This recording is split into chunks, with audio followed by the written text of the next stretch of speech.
না, আমি তো সেটা বলি নাই যে আমি টাকাটা আমি আমার জন্য রাখবো বিয়ে করার জন্য। সে আমাকে একটা মার্সিডিজ অফার করেছিল, একটাই তৈরি করেছে পুরো মানে হোল ওয়ার্ল্ডে। আর এই ড্রেসটা আমি মানে বাংলাদেশি টাকায় মেবি 8-10 লাখের কাছাকাছি হবে। আমি তো সবার নায়িকা, যত নায়ক আছে সবার নায়িকা আমি সবার নায়িকা হয়ে আমি এনজয় করি। হ্যাঁ, এটা অনেক দিন আগের কথা।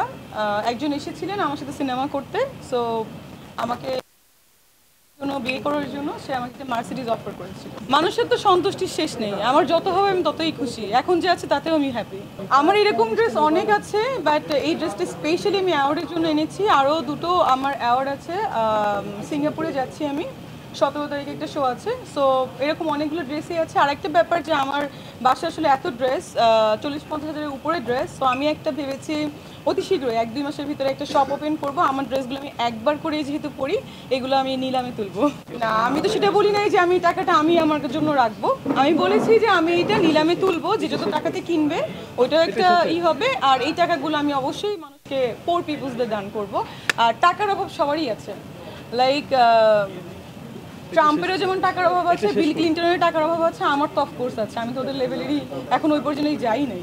আপনি কিভাবে জানলেন যে গৌরী আর শাহরুখ ঘর সংসার করে? শাহরুখ তো এর মধ্যে অনেক প্রেম করেছে, সবাই জানে। জিনিস আলাদা, কিন্তু তাদের তো অফিসিয়ালি বিয়ে হয়েছে এবং তাদের বাচ্চা আছে, বড় বড় দুটো ছেলে মেয়ে আছে। দিদির শাকিবেরও তো অফিসিয়ালি বিয়ে হয়েছে। শাকিব ভাই নিজে সেই বলেছে, শাকিব খান, যে এটা আমার ছেলে, বৈধ ছেলে। সো আপনারা কেন বারবার একই প্রশ্ন যাচ্ছেন? শাকিব ভাই তো কখনোই মানে বউকে মেনে নেয় না, বাচ্চাকে মেনে নেয়।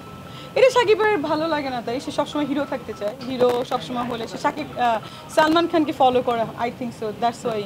আমার যদি আমার পছন্দের হয় কেউ, সেক্ষেত্রে মানে ইনকাম ডাজন্ট ম্যাটার, বিকজ আমিও ইনকাম করি। ইনকাম দিয়ে তো আসলে ভালোবাসা হয় না। আর যদি মনে করেন পছন্দের বিয়ে না করি, ফ্যামিলি থেকে অ্যারেঞ্জ করে বা টাকার জন্য বিয়ে করে, তাহলে তো অনেক হইতে হবে। 1 কোটি 2 কোটি টাকা থাকতে হবে মাসে মিনিমাম। আমি রিসেন্ট দুটো ওয়েব ফিল্ম করেছি, একটা সাইকো আর একটা আসছে। আর হচ্ছে সিনেমা আজকে যেহেতু 20 তারিখ, 25 তারিখের মধ্যে একটা ডিক্লারেশন আসবে, একটা বিগ বাজেটের ফিল্ম করতে যাচ্ছি। এবং সাথে আরও 3টা সিনেমা সাইনিং হয়েছে, অলরেডি 4টা। আর ওই ফিল্ম দুটো, সাথে টিভিসি করা হয়েছে আমার বেশ কিছু। এবং আপনারা সব দেখতে পারবেন, ওভিসি, টিভিসি, এবং রেগুলারলি কাজ করা হচ্ছে আমার। মানে প্রচুর কাজ দেশে এসে শুরু করেছি, গতবার আবারও এসেছি। আর একটা ব্যাপার আপনারা সবাই জানেন যে আমার একটা প্রোডাকশন হাউস আছে। সো ওই হাউস থেকে 4টা সিনেমা আমরা প্রডিউস করেছিলাম, আমার ফাইন্যান্সার ছিল। আবারও আমার হাউস থেকে আমি অলরেডি সিনেমা শুরু করতে যাচ্ছি। ঈদের পরে ইনশাল্লাহ থাকবে, এবং কুরবানি ঈদে অফকোর্স আমার একটা সিনেমা থাকবে।